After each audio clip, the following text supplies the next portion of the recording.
All right, good morning, everybody. Thanks for being here.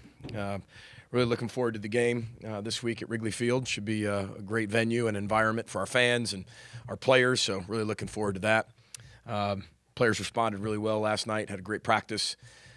That's what I love about this team. They come in, respond, want to grow, want to get better, and you can't ask much more from a college football team when it doesn't go your way on the road against a really good opponent. So really proud of our team for their resolve and their response, but we got to get better as we keep going forward, and that's what we talked to them about last night. So with that, we'll open up for questions. PG, you've talked a lot about kind of embracing scars this year, maybe more than other years. Why has that been a theme for you guys?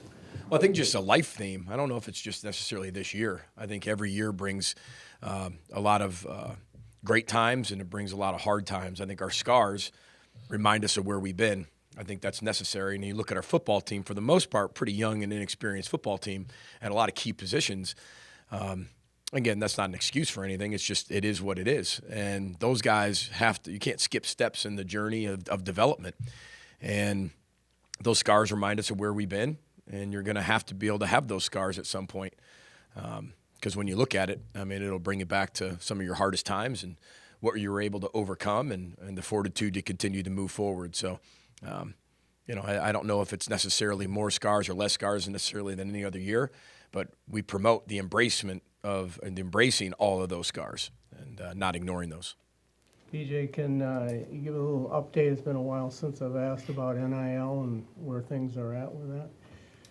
Yeah, I think that's a talk for maybe 12 days from now. Our focus is only on Northwestern. It really is. It's a huge topic in the country. It's a huge topic in college football, especially when you look at maybe the top 12 teams as you kind of look at tomorrow night when the college football playoff rankings come out, but where everybody is. But I think that's just a huge discussion for another day.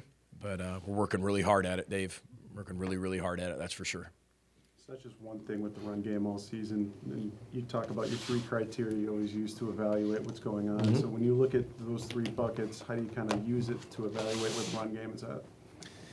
Yeah, I mean, it's either personnel, coaching, or scheme, right? And the coaching, talking fundamentals and details, it's all of it. I think every time we play, we learn more and more about our football team. I think you have to do that whether you're playing your 12th game, whether you're playing your third game, you're always learning about your team. I think everybody in our organization takes ownership for why things have gone well and why things haven't gone well. It's about owning those scars. And in the run game, we've had some games where we've been really, really good in the run game, and some games we haven't been good in the run game. Our best players in the run game that have been carrying the ball haven't been really in there pretty much all year. But we still should be able to do what we need to do. And that falls upon the coaching staff, that falls upon the players, falls upon everybody in the organization. It's a mindset to be able to establish that. Some of the games we've played in have got us away from that a lot earlier than we wanted to get away from. But I think no matter what, we're always going to hang our hat on the run game. And whether that's a ton or whether we're forced into doing it not as much, I mean, that's our DNA and that's who we are. And so we've got to continue to improve in that. But it's a mixture of all three, Ryan, that's for sure. PJ, what are your thoughts on playing at Wrigley? Yeah, excited. I mean, I grew up a Cubs fan, still am a Cubs fan. Growing up near Chicago, you pick one or the other. And my dad was a Chicago White Sox fan, and so you kind of pick the opposite so you can cheer against him, just to be able to make it fun. But I've always loved the Cubs, Ryan Sandberg, and I grew up in the Sammy Sosa era and the Mark Grace era, and just a lot of fun to follow the Cubs. So I was there on a high school field trip when Kerry Wood threw the 20, I think it was 20 strikeouts, is that right? So I was there, school field trip. It was awesome, and anytime anybody brings that up, I was like, "Wow, I was actually there for that game." That was a lot of fun. I wasn't one of the kids holding up the K's, and in the bleachers, but we were right there, and there wasn't a ton of people there, and so we just kept moving down as the game went on, which was really kind of fun. So, but yeah, it is going to be a really special moment for our players, and just you get to play in a different venue and. Historic venue. It's fun to be able to say you played at Wrigley Field. We played in a lot of baseball stadiums and a lot of bowl games and things like that, but Wrigley Field definitely has a special place in my heart, and I think that'll be a lot of fun. PJ, your offensive line's kind of been a work in progress at times. Yeah. Where have you seen them grow? What are they doing better now? Well, I think that they're becoming a better five. I think that's that's maybe one thing as you continue to go forward. You learn as a coach. Remember, not only are our players learning through this new era of college football, I'm learning through this era of college football. I'm not like anybody else. I mean, I learn and grow and have to challenge myself and change and adapt. And you learn what does work and maybe what doesn't work. And you adapt that for the next year, and you continue to make yourself better. But I think our guys are becoming better as five. I think it's you would love to have five guys as freshmen and then develop all the way through and have the next five right behind that. I don't know how realistic that is now in 2025, but when you look at it, I think they're playing better as a five. But we have to just play more consistent. That's the biggest key that we took away from the game in Oregon is we had some really good moments, some great moments, but they just weren't consistent enough. And whether it's one guy out of the five or three guys out of the five or two guys out of the five, we just have to play more consistent. But I do like that they are coming together more and more as the year has gone on. PJ, Northwestern looks like a really physical team Yep. that plays really, really hard. What are their specific strengths? Well, one, they tackle really well. They do a lot of the simple things at a very high level. Tim McGargle's a really good play caller. He's a really good football coach. He was on our staff when we were at Western Michigan, and I have a lot of respect for what he does. And when you peel back the onion on him, it's the simplistic things, it's the simple things that allow them to be really successful. They tackle really well. They swarm to the ball. They play the ball really well. They keep things in front of them. Their front seven are very, very active. But very, very physical, that's for sure. Then you look on the other side of the ball, and they want to establish the run game. They definitely want to do that. They've got guys who can go up and make plays on 50-50 balls. They have a great mindset, and those guys have been playing with each other for a long time. When you kind of look at their roster and how they've come up through the ranks, they've done a really good job. After talking with Danny and rewatching the tape defensively, one of the biggest areas you want to grow off that Oregon game? Well, I think just in general how we play, right? I think sometimes when we get in a position, we press, whether that's offense, defense, or special teams. I think when you have, again, an inexperienced team at a lot of different positions at times in key positions, the lack of experience and the maturity piece come into play. And guys are trying to make a play. I think that's kind of been the theme in some games all year is guys are trying to make the play, trying to get a takeaway, get the turnover, instead of just do the routine play. And takeaways will come from us doing our job with incredible effort, and great fundamentals and technique. And whether that's scheme or whether that's fundamentals, they will be there. They will present themselves. But I think as you go through the year, people think they have to make the play in some of those big games. And we've had some great opponents on the road, some top 5 opponents on the road, top 20 opponent on the road. And I feel like maybe that's been just a little bit of a press to make the plays instead of just allowing us to play within the scheme that we're creating and the fundamentals we develop. So that's what I see. That's when we dissected and peeled back the onion a little bit on the defensive side. That's what we saw. But never question how hard our guys play, that's for sure.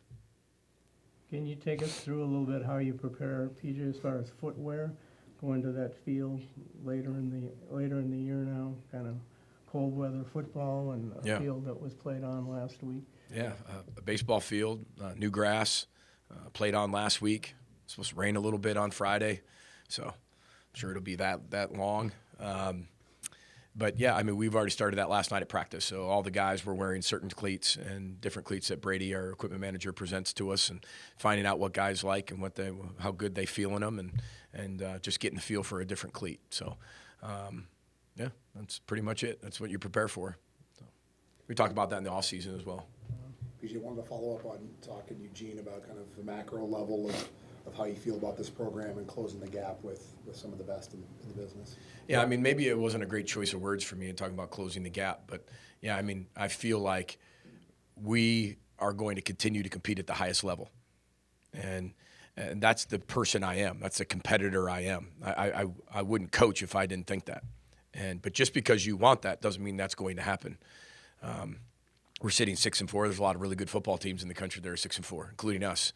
It's really, really hard to win in 2025. There's not many undefeated teams anymore. And you look across the board, I think when you're looking at the two big conferences, whether the SEC or the Big Ten, we said this years ago, right? With 18 teams and 16 teams, we're going to beat up on each other. The records might not look like the records of the old, right? So what is a top 20 team? What is a top 25 team?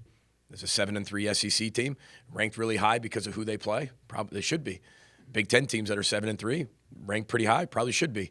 I mean, it is a gauntlet schedule, and there's a lot of things that have to go your way, but that's what we'll always strive for, Andy. And I think not just closing the gap to Dave's question with NIL is a big piece of that, right? Where the funds go is a big piece of that. Development's a big piece of that. Retention's a big piece of that. So cultural sustainability is a piece of that. It all goes into this formula. And if it was easy, everybody, be 12-0 and everybody be at the top. Everybody's striving to do that. But that's what I love about being here, because we have that mindset that we will. But again, closing the gap on that, Andy, maybe I shouldn't necessarily just use those words. But yeah, I mean, to be able to get to where we want to go, we have to play better. We have to continue to recruit at a high level. We have to retain at a high level, and we have to continue to invest in our program, which, again, we'll continue to do and find ways to do it at an elite level. That's how you're able to do it. And consistency really helps, whether that's in the football game or whether that's in the development and the progress of our culture. Consistency is everything, and we're doing everything we can and have to continue to change our best and adapt as we keep moving forward. What have you seen out of your special teams that looks like they're growing moving forward here? Yeah, I mean, we're growing. I think I think, Randy, holistically, it comes down to the fundamentals and techniques to everything that we do. Our special teams, when you look at it through the film's eyes, you're always going to say, okay, why couldn't we have done that better? Well, it comes down to the fundamentals and details within the scheme, and that's the biggest thing we have to continue to improve on in the special teams part. It's just the fundamentals and technique within the scheme. I thought our guys played really hard on special teams. I thought we covered really well. You got to give them credit, though. They're a really good football team, and they played really, really well. I mean, we played Ohio State at Ohio State. Ohio State played really well. We played Iowa at Iowa. They played really well.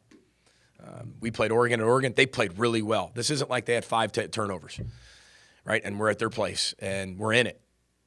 They played really well. The catches those young people made, those skill players, there were times we contested them and they made it. Sometimes we didn't contest it and they still made it. That quarterback put the ball where a lot of times their guy could only get it, or that ball was out of bounds, and they made some fantastic catches. And you got to give them credit. They're really good athletes and really good players. They don't make some of those plays, maybe the game looks a little bit different. But when you play a top 5 team, you have to be really good in all phases. Special teams a big piece of that. I thought Brady did a really good job of doing his job and put it through the uprights. I thought our opening drive, coming down the field after halftime, our guys could have, it's 28-6, go down and score, make it 28-13, get back into the game. But ultimately, they did a really good job of getting the ball in the hands of the playmakers and doing a really good job making those plays. PJ, a couple of weeks ago, Mike Grant won his 400th game. He's at 401 now. Two other coaches in the state that have ever won more than Mike. I know you met him a long time ago as an assistant coach. Do you have a quick Mike Grant story or just a couple thoughts about Mike? No, one thing I will say about Mike Grant is that, he treats everybody the same, and that's what I respect about him. I remember when I first met him, I was at Northern Illinois University, and one thing that I really liked about him was sometimes when you're at different schools in the old recruiting model, you'd have to wait because there was a logo in there. And the guy would come in the logo, and you'd have an appointment, and the logo would move in front of you, if you know what I mean when I say logo. And they'd move in front. Next thing you know, there's 5 coaches that pass you, and you're just kind of over here because you're in a lower level Division I school. Mike Grant never did that, ever. Nope, you had an appointment, didn't matter who was in there. If the Minnesota Vikings were in there, well, maybe Minnesota Vikings, but he would say, listen, he has an appointment. He's going to get the full respect, and he's going to be able to get everybody that we have. And I love that about him, because I was a very regimented recruiter, and I had a schedule, and I was going to keep that schedule, and I was going to get to a lot of schools. But he was always so gracious to everybody. It didn't matter who you were. When you walked in that school, you got his best, you got his time, and it was not like he'd rush you out of there either. Story after story after story. Mike Grant can tell stories. I'm sure you all know that. He can tell some stories, and he gave you that time. And whether that was Mike Grant, whether that was Coach Nelson, that's the feel I always got from the high school coaches here in the state of Minnesota. And Mike's always led the charge on that. So congratulations to him. That's a lot of wins. That's good for him. That's a lot. That's a lot of time coaching. That's for sure. Talk about the sustainability and the consistency piece. My hat's off to him. That's for sure. Any uniqueness to a connection with David Braun? Not really. No, I have a lot of respect for what he's done and how he's done it. I think the situation he was put in a few years ago is really, really difficult, and the way he's been able to keep that program competing at a very, very high level and not lose that DNA of the physicality, how hard they play, how smart they play, and the culture they have. I mean, that's really tough to do.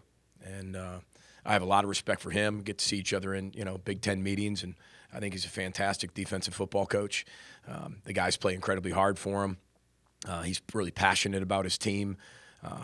I'd like to think that we are too, and I think that's what's so fun about coaching against guys that and have a lot of similarities in terms of how you build a team and you build it on the toughness piece and doing a lot of the fundamentals at a high level. And I think he's really, really good at that. And really, really smart man and a really good person. So really good football coach, got a ton of respect for him. Do one or two more for Coach? PJ, right now is a really tough time in the season, but also a really tough time academically for students. How are you making sure that your student athletes are balancing both being a student and an athlete? Well, that's why they're called student first, right? And then athlete second. I know that sometimes we just flip that based on pay for play now and doing all these things with our student athletes, but they're always going to be students first here. I mean, it's well documented what our students do. They're in the first two rows. They're wearing their polos, and they're really being very attentive. I mean, it is a tough part to be a student athlete, not only just with the athletic piece, but the student piece. But Jackie Lenish in our academic advising department does a tremendous job with our tutors, our learning specialists. There's a lot on these players' plates, and I think that sometimes gets overlooked because we're paying them. And so everybody pays them and thinks they're professional athletes. Well, professional athletes don't go to school as well during the season, and our guys do, and they have a lot on their plate. So it's a great question and a really good question to ask, but that's why they're here, and that's where the number one main base of what we do and how we do it is designed. But Jackie Lenish and our students are doing a tremendous job of making sure that the academics are first, and their career is always going to come first, and that's above and beyond the football that they're going to play. We play a very violent game. They could end at any moment for any of them, and they're always going to have that degree in their back pocket. So that's a really, really important question, so I appreciate you asking. Final one for Coach, or is everyone all set? All right, thanks. Thanks, everybody. Row the boat, Sky Mile, go Gophers. See you at Wrigley.